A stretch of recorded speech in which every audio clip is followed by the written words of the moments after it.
We're gonna do a discussion. Wait. I'm Alex. I do the voice of some characters. I'm Simon.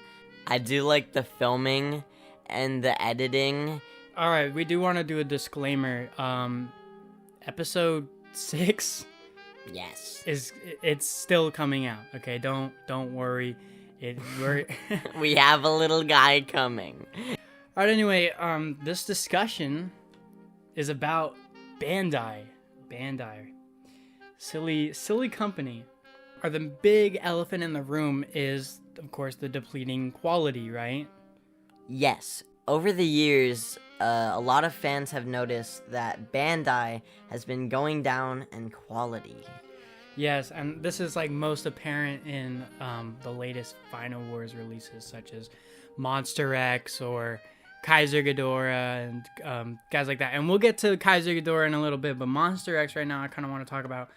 And Final Wars Manda, both of them lacking significant detail in paint. Final Wars Manda looks like a funny guy.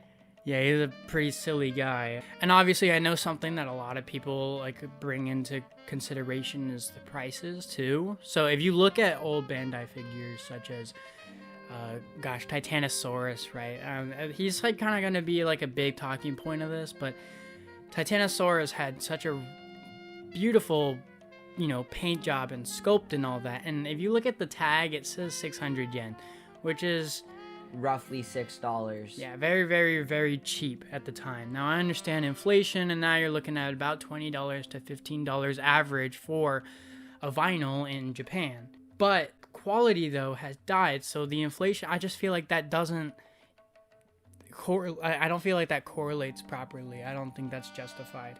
And honestly, I genuinely think the biggest problem is the paint jobs, because some of the sculpts are really good. So for example, Veron, the Godzilla store exclusive one, he has a great sculpt, but the paint job is not there. And honestly, I think I speak for a lot of Godzilla fans who collect Bandai vinyls that we would not be upset to pay an extra $5 to $10 if it meant getting better paint jobs. Now, Veron is a little bit different because he's a Godzilla store exclusive, and for some reason he doesn't have any paint, and yet he's like jocked up in price, and it's just like, I don't know, I don't get that, but kind of confusing a little bit. So, a little over 20 years ago, we had A little under 20 years ago, we had a Titanosaurus figure, right? Which was really good. Its sculpt was amazing, and its paint was really good. It had a lot of detail. Yeah, for both of them. Mm-hmm. And there's another that was like a recolor. What was it? Like I don't know, a movie?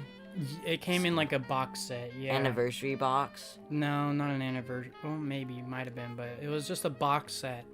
And you're talking just under 20 years ago, that these came out, and their paint jobs are better than anything that has come out recently. I think that, like, out of all the Bandai figures that Bandai has made for Godzilla, the two Titanosauruses probably have the best paint. Yeah, but even a lot of the figures back in the day just had really good paint with shading, like a lot of...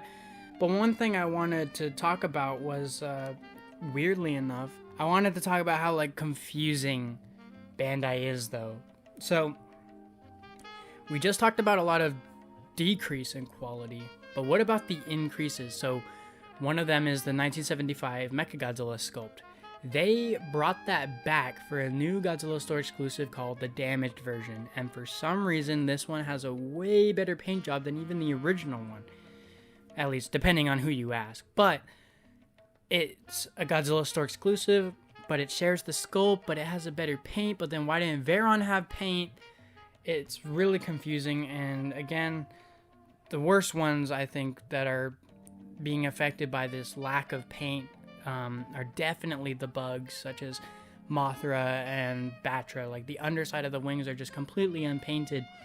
And Megaguirus. That, yeah. Like, compared to the other Megaguirus figure that was released originally, which wasn't that also like a store exclusive or something? I I might have been. It was like something box, I don't know. But the new Megagearus just has like its wings are just like a little silverish purple, and it's just so bad compared to the other. Well, I wouldn't say. I'd say Megagearus is one of the better ones recently because at least it has some stylistic things that are better than the original.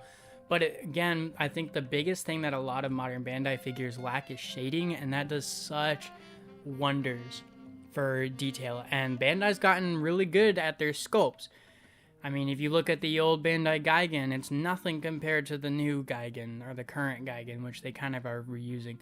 Actually, a big bummer was that they reused Megalon's sculpt, which was meant for the 90s at the time, or whatever time it came out. And that didn't translate well, and then they still decided to give it no paint. Whereas they should have just given it a new sculpt, and I think it's just kind of confusing. And I understand they probably have certain budgets for certain characters, certain teams, and all that, but I really wish that they would charge an extra $5 to $10, $25 for a fully painted Manda, and with a better sculpt would just be perfect. Or $30 for him even. I'd pay that. I mean, I paid what, $50 for the YMSF Manda, and that thing has great paint, great sculpt. And I was happy with my purchase, and I think I would feel the same exact way about a Final Wars Manda if it was in such a position. And that's why I have this shelf that I'm trying to do for all of the Showa characters. I'm trying to have like a complete Showa shelf with the not having Kamunga, Abira, and Kamakuras, just because I personally don't really like them that much at all. But I'm worried that if they make a new Manda, it'll be pretty bad. Now let's talk about Gamera. So Gamera is like, his figures are a lot better just in paint and sculpting, because I will say not just the paint has depleted in Bandai figures, but also some of the sculpting has been just a bit some of them iffy. Yeah, and not all of them, but monsters like Final Wars Manda, and even some parts on Monster X, Yeah, because Monster X is supposed to be uneven, and yet he's perfectly symmetrical, and that kind of brings us back to Megagearus, who the original one had a lot sharper of a sculpt, a lot more intricate, whereas the new one doesn't really have that. And maybe I can understand the safety precautions, but even like the small details that wouldn't cause any safety issues are absent. But yeah, the Gamera stuff, especially the recent Showa and Heisei Gamera stuff, has been really, really good. Sculpt-wise, paint-wise, they've been knocking them out. I think the weakest paint job I've seen for the new Heisei stuff is maybe the Gaios, and then Iris comes second, but like the Gameras have been... And the Reborn or Rebirth. Well, Rebirth's different. Rebirth is... I think it's because it's a new property, and here's my theory is that because Rebirth is new and exciting, they feel, people are going to buy them anyway. Whereas the old stuff, they're like, this is obscure, we have to put a lot of effort into it. And obviously that's two different companies too, so maybe different budgets and different requests for their figures, but I still feel like Toho should be proud of their old monsters and stuff like that. That could be the reason why they put like a lot of, or like one of the factors into why they put a lot of effort into the Gamera figures, because not as many people would want to buy them as they would with Godzilla. Yeah. It's kind of like Marvel movies, or like Disney. They make a movie and expect everyone to go watch it, because it's a superhero movie or it's like a Disney princess movie. But that's like kind of how you feel Toho's become now. They'll buy it anyway. Yeah. Let's talk about the big elephant in the room, Kaiser Ghidorah. Effluent. Dude, Kaiser Ghidorah, holy nuts, dude. It's a stupid freaking hot dog looking, he looks like he's choking, looks like he's having a seizure and he's foaming at the mouth and the foam solidified into gold and he looks deformed. Yeah, so we have the original Kaiser Ghidorah figure.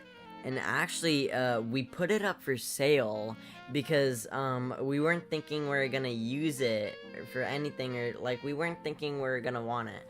And like we decided, well, nobody's really looking at it, so we'll take it off because we're kind of wanting to keep it.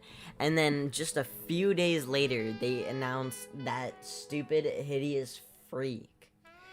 Yeah, I don't know. It's probably going to be 6 inches, has no paint, the sculpt isn't even up to Bandai standards, and it's $40, dude. $40. That's probably the same price you could have gotten the original Kaiser Ghidorah for when it came out. And that thing is 8 inches tall. It's got awesome articulation, beautiful paint. It's like it's a good figure, and the other Kaiser Ghidorah is not the new one. Yeah? Yeah. Yeah, that's a great take from you. Good job.